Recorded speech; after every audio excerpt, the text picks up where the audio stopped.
નમસ્કાર મિત્રો, હું છું ડૉક્ટર સાહિલ શાહ. આપ સાંભળી રહ્યા છો સરદાર પટેલ યુનિવર્સિટી દ્વારા સંચાલિત community radio station radio campus 90.4 FM. મિત્રો, આપ જાણતા જ હશો કે 31 મે વર્લ્ડ નો ટોબેકો ડે તરીકે ઉજવાય છે. આ ઉજવણીના ભાગરૂપે Shri Krishna hospital Karamsad department of psychiatry ખાતે ફરજ બજાવતા ડૉક્ટર શ્રુતિ સોની રેડિયો કેમ્પસના સ્ટુડિયોમાં ઉપસ્થિત છે. તો આવો એમની સાથે તમાકુના વ્યસન વિશે વિસ્તૃત માહિતી મેળવીએ. મેડમ, સ્ટુડિયોમાં આપનું સ્વાગત છે.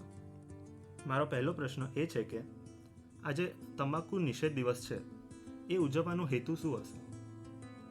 ઓકે, તો આ દિવસ ઉજવવાનો એક જ હેતુ છે કે કોઈ સારી વસ્તુ હોય એને ઉજવી અને લોકો સુધી સાચો મેસેજ આપણે પહોંચાડવાનો છે.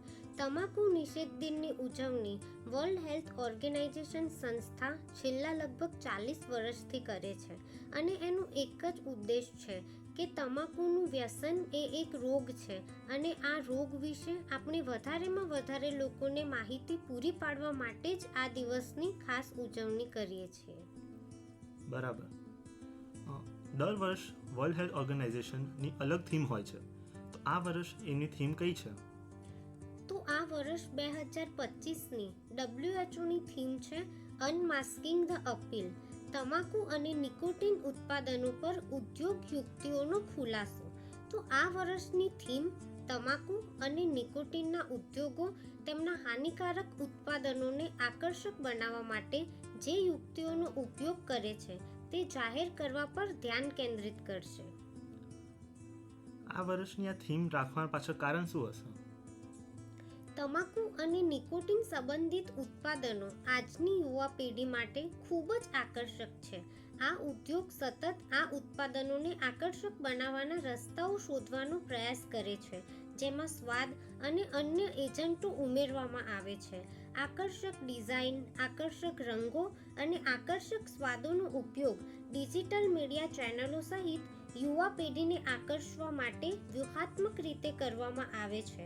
કેટલાક ઉત્પાદનો મીઠાઈઓ, કેન્ડી અને કાર્ટૂન પાત્રોની નકલ પણ કરે છે, જે વસ્તુઓ બાળકોને સ્વાભાવિક રીતે ખૂબ જ આકર્ષક લાગે છે.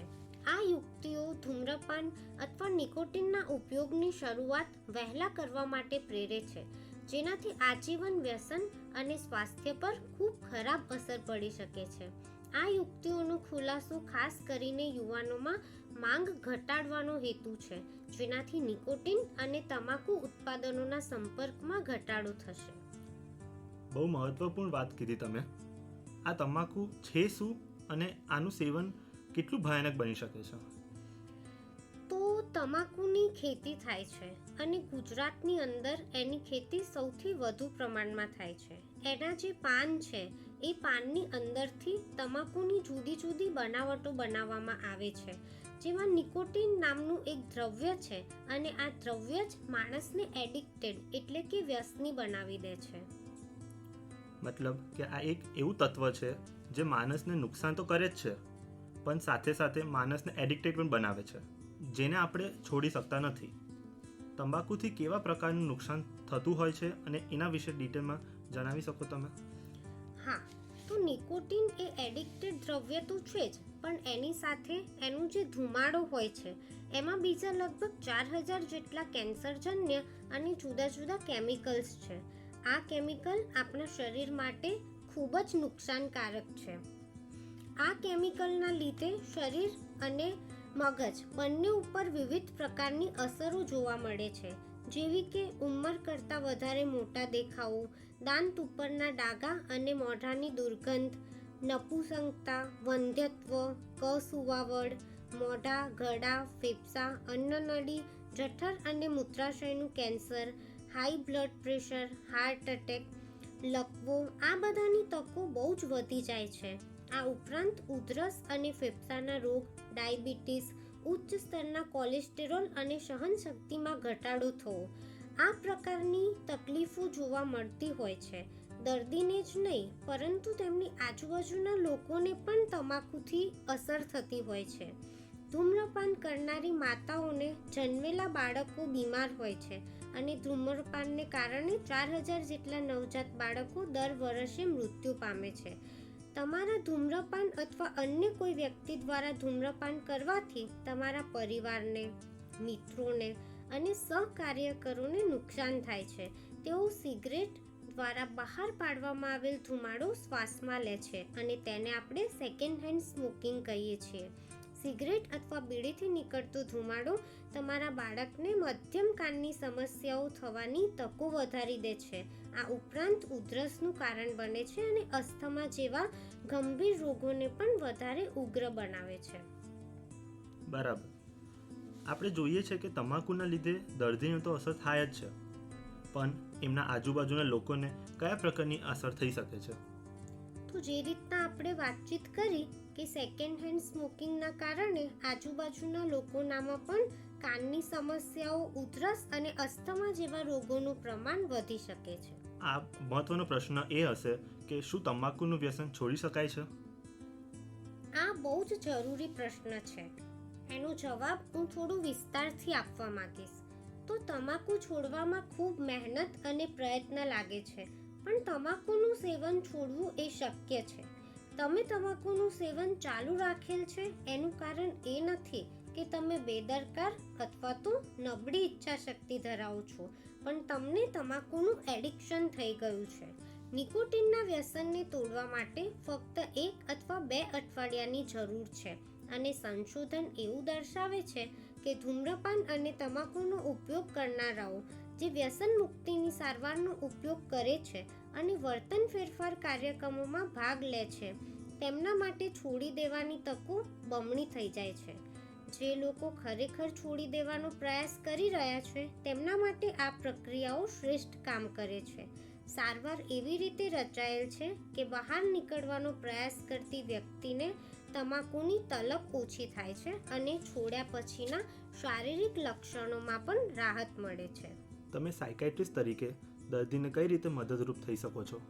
ઓકે, તો જે રીતના મેં અગાઉ વાત કરી કે તમાકુ બંધ કર્યા પછી દર્દીમાં અમુક પ્રકારના લક્ષણો જોવા મળે છે, જેવા કે ચીડિયાપણું, બેચેની, ઉદાસીનતા, ધ્યાન કેન્દ્રિત કરવામાં મુશ્કેલી પડવી, વધારે પડતી ભૂખ લાગવી, કબજિયાત થવી. આવા લક્ષણો છેલ્લા ઉપયોગના 4 થી 6 કલાકમાં શરૂ થાય છે અને 3 થી 5 દિવસમાં પીક ઉપર આવે છે. આ લક્ષણો આવવાનું કારણ એ છે કે શરીરમાંથી હાનિકારક કેમિકલ્સનો નિકાલ થઈ રહ્યો છે. આ લક્ષણો અસ્થાયી છે અને મોટાભાગના લોકોને 2 અઠવાડિયા કરતાં વધારે રહેતા નથી. હવે આ લક્ષણોની તીવ્રતા ઓછી થાય એ માટે આપણી પાસે નિકોટિનયુક્ત દવાઓ અવેલેબલ છે, જેવી કે નિકોટિનની ગમ, નિકોટિનના પેચ અને તલબ ઓછી કરતી દવાઓ. હવે આ દવાઓ તમાકુ છોડી દેવા પછીની અસરોથી લાગતો ડર પણ ઓછો કરે છે. આ દવાઓ તમાકુ બંધ કર્યા પછી 6 થી 12 અઠવાડિયા સુધી તમાકુથી દૂર રહેવામાં અને અણગમાને ઓછું કરવામાં મદદ કરે છે. દવાઓ ઉપરાંત પણ થેરાપીની સારવાર પણ અમે આપીએ છીએ.